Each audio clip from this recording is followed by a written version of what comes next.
All right, so today we're diving into a story that you probably think you know pretty well, the Yeah. fall of man from the Garden of Eden.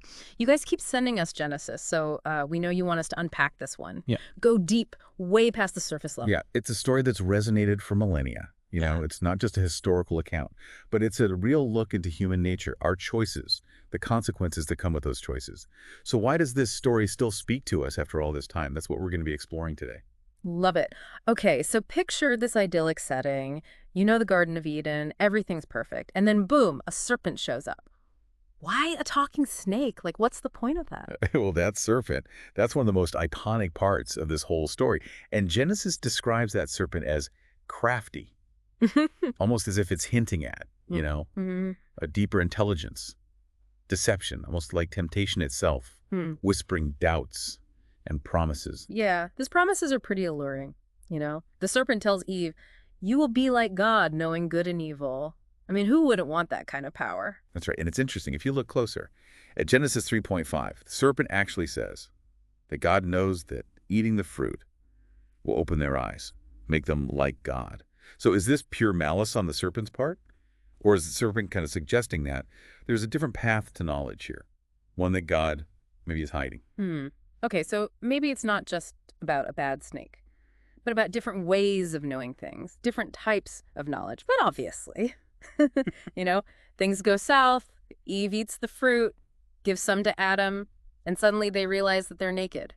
Why is that such a big deal? Yeah, that's a really great point. Because that represents the loss of innocence. Literally and figuratively, they understand their vulnerability now. The complex reality of good and evil. Before they were like children, totally unaware. Now they're self-conscious, aware of their flaws, their potential for both good and bad. It's kind of like when you first realize that your parents aren't perfect, or that the world is a lot more complicated than you thought. Yeah, that first dose of reality. Yeah, a rude awakening for sure. So they gain knowledge, but at what cost? Then God finds out, and things escalate pretty quickly. Right, and that confrontation with God, that's a key moment in the story.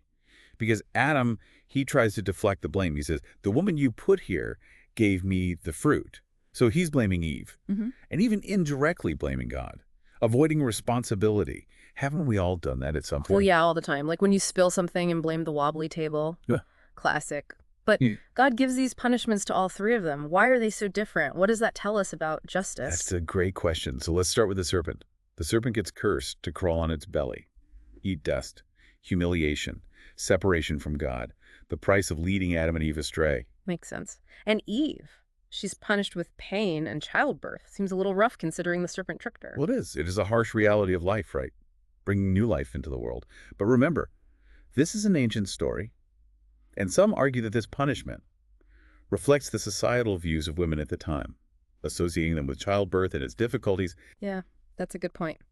Then there's Adam, cursed to toil and hardship, working for his food. So, like, paradise lost equals having to, like, clock in and grind. Exactly. It's that Yeah. feeling of, ugh, I have to work now. No more effortless abundance. It's just part of the human condition now. The struggle for survival, the sweat of your brow. You've got that project due, Yeah. and suddenly the easy life is over. Tell me about it. But there is a glimmer of hope here, right? Adam names Eve mother of all the living, but he does this after the fall. That's right. In the midst of this punishment, he acknowledges her strength, her ability to create life. Despite all this hardship, it's that resilience that we see in humanity, pushing forward even when things are tough. I love that. Okay, last image I want to talk about. Cherubim with a flaming sword, guarding the tree of life. What's that all about? That's about the loss of immortality. Before the fall, Adam and Eve had access to the tree of life, eternal life, but now they're blocked. It really highlights these irreversible consequences. They messed up, and paradise is off limits. It's like that time you broke your mom's favorite vase, and you just knew you could never replace it. Oof. Yeah, I've been there. So paradise lost, guarded by this intense force. But is it truly unattainable? Or is there a way back to that grace? That's the question, isn't it? Yeah. Does that tree represent a spiritual state that's achievable through faith, or is it gone forever? That is a really good question. So listeners, what do you think? Is that tree a symbol of hope or just a reminder of a lost paradise? We'll be back in a bit to continue unpacking this story. Whoa, that image is intense, right? The cherubim and that flaming sword guarding the tree of life. It's like a giant keep out sign on paradise. But before we get too deep into all the fallout from the fall, I'm going to go back to the serpent for a minute. We talked about its role as the tempter, But what was its motive? What was this snake's endgame? Yeah, that's where things get really fascinating. Right. Because, some people see the serpent as just pure evil, this creature who wants to deceive humanity and ultimately destroy us. But other interpretations see something a little bit more nuanced, perhaps even, dare I say, enlightenment. Okay, hold on. Enlightenment. You're saying the serpent was trying to, do Adam and Eve a favor? Well, think about it. The serpent tells Eve that eating the fruit will make her like God, knowing good and evil. And it even goes so far as to imply that God is intentionally withholding this knowledge. So what if? What if the serpent was actually pushing Adam and Eve towards a deeper understanding of the world? So not just good versus evil, but different ways of knowing things, different paths to wisdom.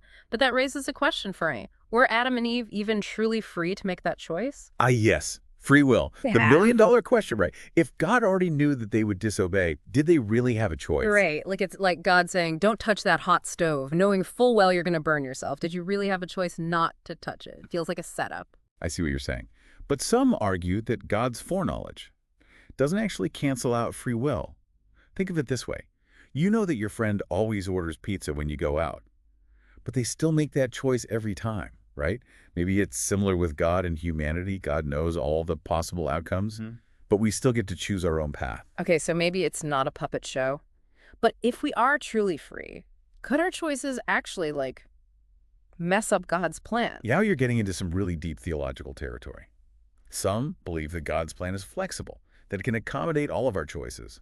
But others say that even our seemingly free choices are actually part of a larger divine design. It's a bit of a paradox. Definitely a paradox. And a headache. Let's get back to the consequences for a sec. Adam, Eve, and the serpent all get punished, but why so differently? It's like 3 different levels of cosmic justice. It does seem very tailor-made, right? So the serpent, the instigator, gets the harshest sentence, crawling on its belly, eating dust, total humiliation, separation from the divine. Yeah, rough. And Eve, she's punished with pain in childbirth, and her punishment seems directly connected to her role as the mother of all the living. Exactly. Childbirth represents the miracle of life, but also the pain, the struggle that comes with it. It's this reminder of the complex reality of existence. Yeah.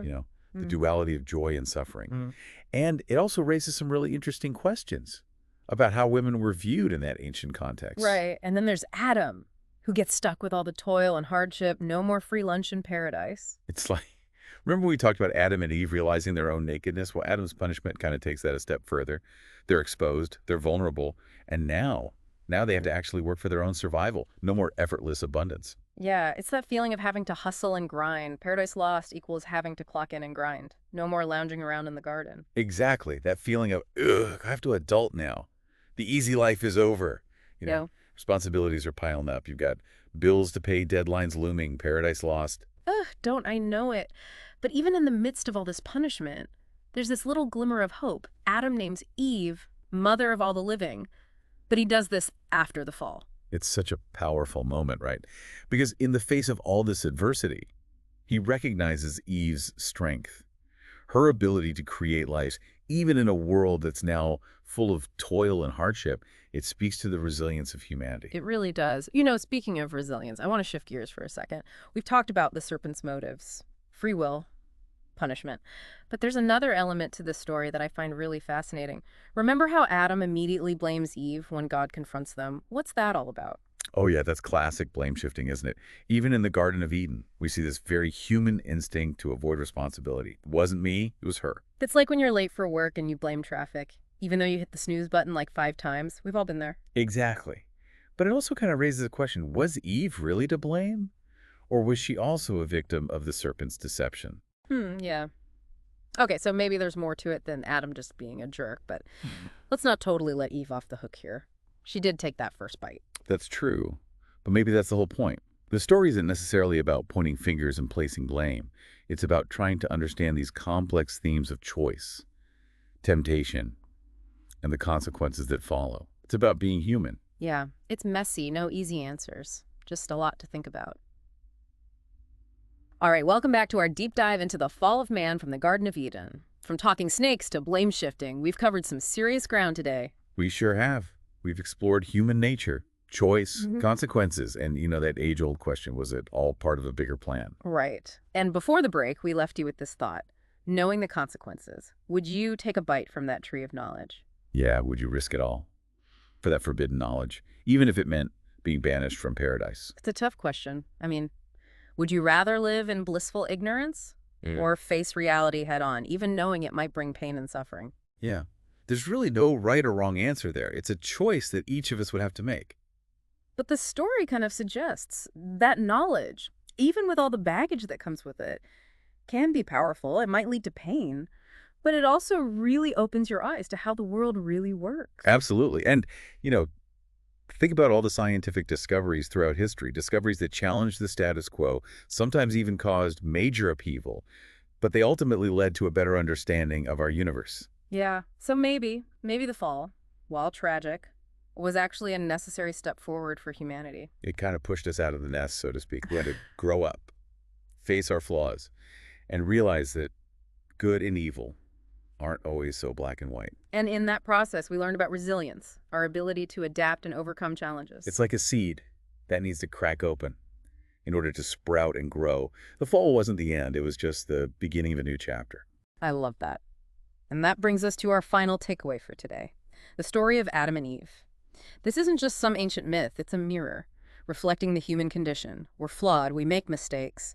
But we also have this incredible potential for growth and change. That's right. It's about owning our choices, learning from our past, and striving to be better. It's about finding meaning and purpose, even in the face of all the adversity that life throws our way.